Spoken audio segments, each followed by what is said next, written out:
How to decide on the best cervical cancer treatment. Deciding on the best treatment for cervical cancer can feel overwhelming.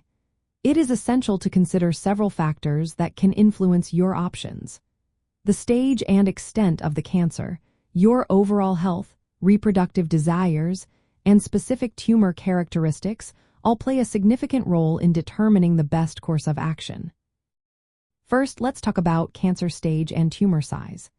Early-stage cervical cancers, especially those that are small, can often be treated effectively with surgery or radiation therapy. Both methods have similar success rates. For very early cancer, known as carcinoma in situ, options include conization, which is the removal of a cone-shaped section of the cervix. If preserving fertility is not a concern, a hysterectomy, which is the removal of the uterus, may be recommended. If surgery is not an option, internal radiation could be considered.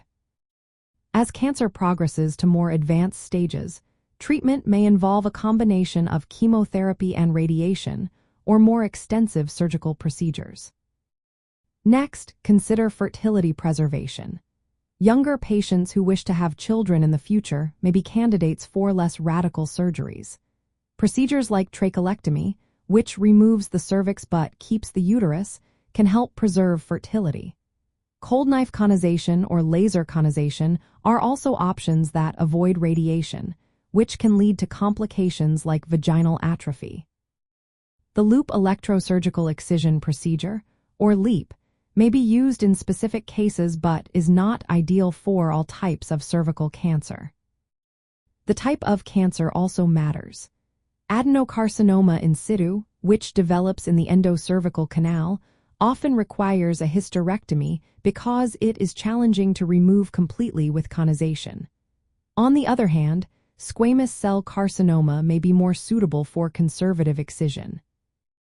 Your overall health and personal preferences are crucial in this decision-making process.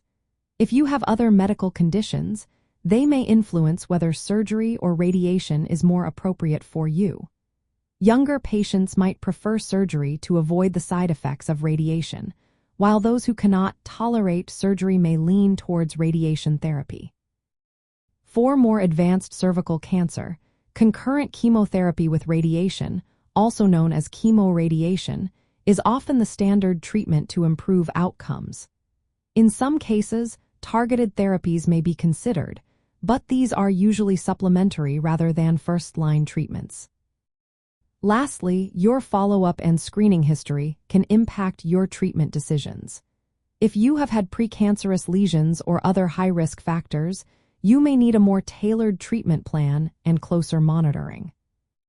In all cases, it is vital to consult with a multidisciplinary medical team experienced in cervical cancer. This team typically includes gynecologic oncologists, radiation oncologists, and medical oncologists. They will work with you to create a personalized treatment plan that considers your tumor characteristics, fertility desires, potential side effects, and overall health. Relying on established medical guidelines and evidence-based protocols is essential. Always seek professional medical advice and discuss all available options, risks, and benefits before making a treatment decision. Remember, each person's journey with cervical cancer is unique, and informed choices can lead to the best outcomes.